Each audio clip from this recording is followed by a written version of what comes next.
Okay, so I have this dress I made. This is the dress. So basically, this dress was the first 18th century dress that I had ever tried making. It was in the beginning of learning how to sew. So this has a lot of sentimental value to me. It's not historically accurate. It should be silk taffeta. It's not. The accents too are just some cheap ribbon that I got. The inside is just literally white cotton sheets. It's not even lined in the right fabric, which is fine. You know, it's okay to use fabrics that aren't historically accurate. I did all of this pleating here. I took so much time, but unfortunately, it does not fit me anymore. I made this 3 years ago in 2020. I was a lot lighter. The armholes don't fit. And unfortunately, I didn't add enough seam allowance so that way I could adjust it later if I were to gain weight. You know, back in the day, they usually made gowns with a lot of extra seam allowance so that way when women would undoubtedly like lose or gain weight, they can adjust their dresses so they don't have to go out and buy a whole new dress. So since this is unfortunately useless to me and it's good fabric, I'm going to tear this apart. I'm going to tear this apart and I'm going to be making a 1930s evening gown with this, hopefully. I feel like I want to try putting this on one last time before it's gone from this world, but I know it's not going to even fit me anyway. You can witness me try. No, oh, yeah, they're very tight. It works better with stays. There's that much in between. Oh, God, I'm going to try to get some pins. Try to pin this baby on. So anyway, this is it. And then of course my neckline wouldn't be up here, but there we go. Yeah, 18th century square neckline. Get my seam ripper out and just demolish it. She will be remembered dearly. Carefully seam rip it so I don't ruin the fabric. She hath been drawn and quartered. For this dress, I will be using inspiration from 1930s bias cut evening gowns. The bias cut was something new for the time, and it's basically where you just cut your pattern pieces at a 45-degree angle, and it gave the fabric a bit more stretch. I started drafting the pattern pieces, which are pretty much just squares and diamonds. So I got these wrapping paper tubes from the dollar store, and I'm going to use these to cut out the pattern pieces. I'm gonna draw out my patterns on this. So this dress is pretty much just going to be a puzzle with squares and diamonds, and there's going to be a front center square piece. I made a square and turned it on its side so that the widest part would match up with my front waist measurement. You're gonna take your full waist measurement and just divide it in half because you only need the front part. And don't forget to add seam allowance. So pattern making is actually pretty easy. All you do is measure yourself again, and measure yourself again, and make shapes. So the skirt portion is going to be a giant pizza shape, essentially. And the tip of the pizza is going to match up with the hip pieces and the bottom part of the front center square. And hey, I didn't forget to iron my fabric before starting because, oh my god, it makes things so much easier. It looks very metallic.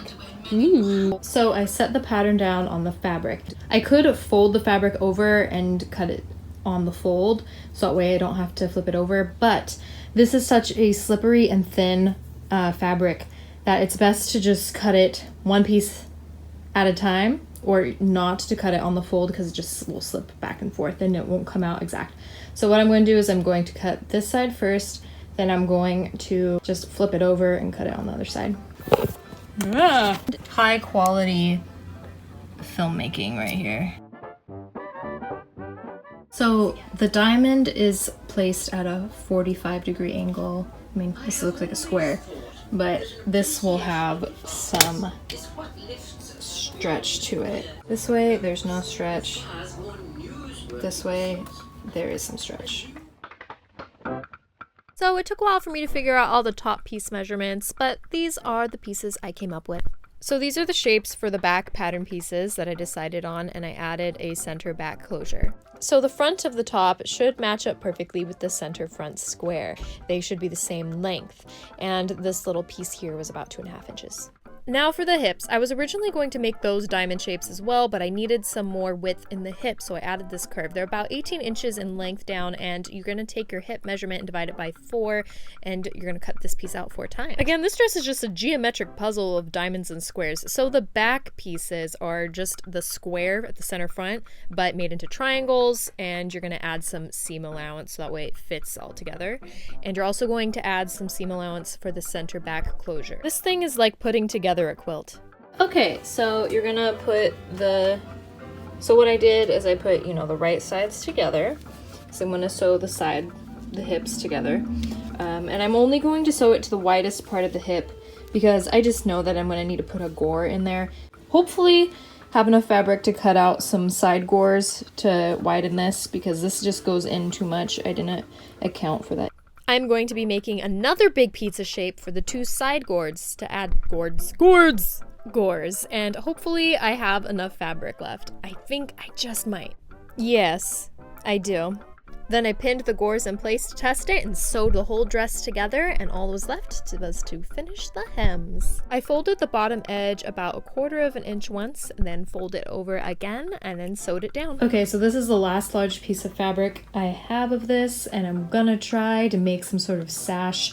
I'm probably gonna need to piece some things together, and it'll probably be cut out like 2 pieces.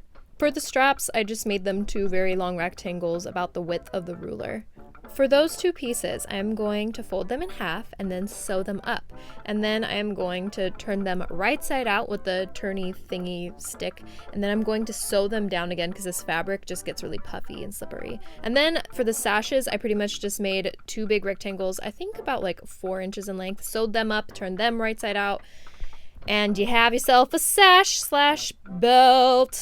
The straps are easy. They're just spaghetti straps. You just sew them onto the front and back and adjust them however you need. For that center back closure, I'm going to be going for that too many buttons look. So I'm going to need to make a ton of buttons. At first, I was thinking about using a medieval method where you just sew a circle into itself upon itself, but that would just take forever and I'd have to make so many of them. And I already had some buttons in my button stash. They were black, but the 1930s did have some contrasting buttons in their fashion. Just maybe not in their evening dresses. So I decided to use those. It's just I already had them and it would take a whole lot less time. So yeah, black buttons it is. So Miss Mary Mac all dressed in silver with black buttons down her back. Black buttons. And with that final touch, I give you the dress. Don't mind me, just living my best 1930s life, girl. I am so glad I had enough fabric for those 2 extra gores, because if I hadn't, I wouldn't be able to twirl like this.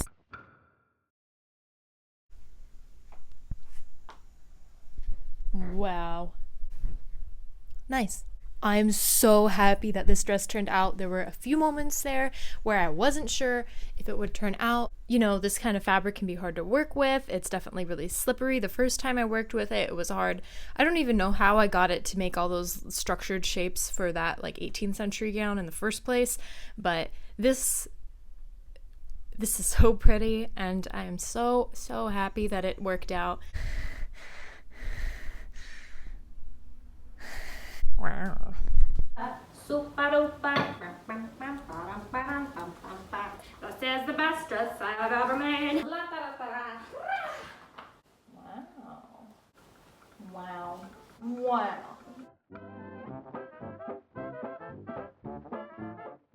If you ask me, this dress worked out a little too well. Now I'm going to have the ego of an old Hollywood starlet like Betty Davis or Joan Crawford. Oh, but there could be worse things in life, I suppose.